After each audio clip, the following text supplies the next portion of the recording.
इलम पढ़िया पर अदब ना सिखिया, की लेना इलम नू पढ़ के हू।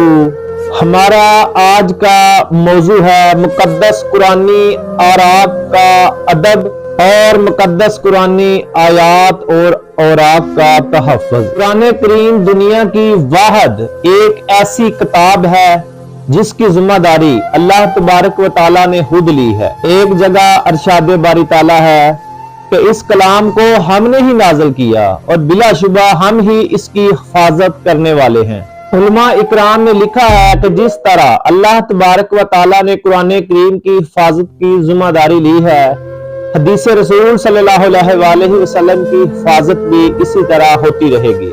कुरान करीम का ये वादा अल्लाह तबारक व तआला ने जो किया वो आज तक सही साबित हो रहा है। 1400 साल गुजर जाने के बाद भी ये महफूज है और इसमें किसी ज़ेर ज़बर का फर्क भी नहीं आया। आज हमारे मसाइल जिस तेज रफ्तारी के साथ बढ़ते चले जा रहे हैं, इसकी वजह मालो दौलत की बेजा हिरस और कुरान करीम से दूरी है। मुसलमान इस बात को तो तस्लीम करते हैं कि नमाज पढ़नी चाहिए, हज अदा करना चाहिए, ज़कात अदा करनी चाहिए, लेकिन हम भूल गए हैं कि इस्लाम का तकाजा क्या है, कुरान हमसे क्या चाहता है, वक़्त और हालात का तकाजा क्या है, शरीयत हमसे किन चीजों पर मुतालबा करती है।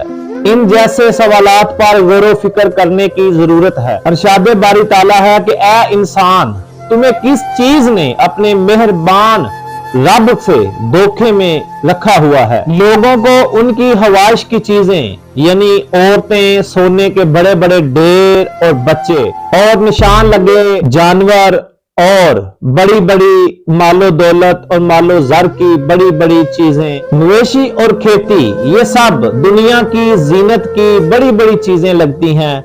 हमें लगता है कि ये दुनिया की यही जीनत है, लेकिन याद रखो आपका अल्लाह तबारक व तआला के पास इससे बेहतर ठिकाना है।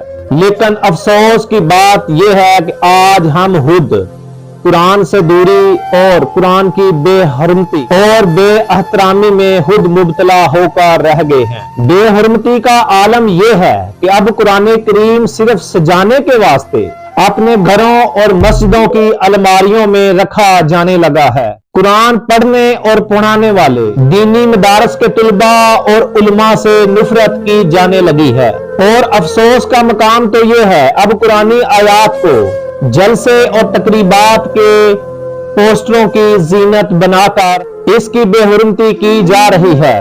पोस्टर वगैरह पर कुरानी आयात लिखकर इसे दीवार पर चिपका दिया जाता है। रास्ते पर चलने वाले चंद शर पसंद और शरीर किस्म के लोग इन पोस्टरों को पाड़ कर रोड पर फेंक देते हैं और रास्ता पर चलने वाले मुसाफिर इन्हें मामूली कागज समझकर रोंद लेते हैं। बाज अखबारात और रसाइल भी बड़े एहतमाम के साथ कुरानी आयात को चिस्पा कर देते हैं और वो अखबारात और रसाइल रद्दी की टोकरी में चले जाते हैं और वहां से फिर मुख्तलिफ होटलों और दुकानों में चले जाते हैं। फिर होटल वाले और दुकान वाले ऐसे कुरानी सफात जिन पर आयात लिखी होती हैं अपने अपने ग्राहकों को सामान पैक करके दे देते हैं। क्या ये कुरान की बेहुरमती और बेअहतरामी नहीं है? आखिर कौन है इसका जिम्मेदार? अब एक और फैशन चल पड़ा है कि लोग कुरानी आयात को गाड़ी के शीशों, घरों के दरवाजे और दीवारों पर बड़े एहतमाम के साथ लिखवाते हैं। फिर जब वो दीवार तोड़ दी जाती है या गाड़ी का शीशा टूट जाता है तो कुरानी आयात जो ऊपर लिखी होती है उसकी हिफाजत का कोई एहतमाम नहीं किया जाता और इस पर कोई तवज्जो नहीं दी जाती। हमने खुद अपनी आंखों से देखा है कि वो गाड़ी के शीशे जिन पर कुरानी आयात लिखी होती हैं वो जब टूट जाते हैं फिर लोग वो उन्हें उस जगह पर डाल आते हैं जहां पहले से कचरा वगैरह मौजूद होता है। नाउज़ बिल्लाह, अस्तगफिरुल्लाह। ऐसा करते वक्त लोगों को कुछ ख्याल तक नहीं रहता कि इस पर कुरानी आयात लिखी हुई हैं। मैं ये सोच रहा हूँ कि ऐसी हरकत करने वाले लोग आखिर कौन हैं? असल में ऐसा करने वाले गैर नहीं, अपने ही मुसलमान होते हैं। कुरान का एहतराम करने और बेएहतरामी से लोगों को बचाने के लिए माशरे में शऊर पैदा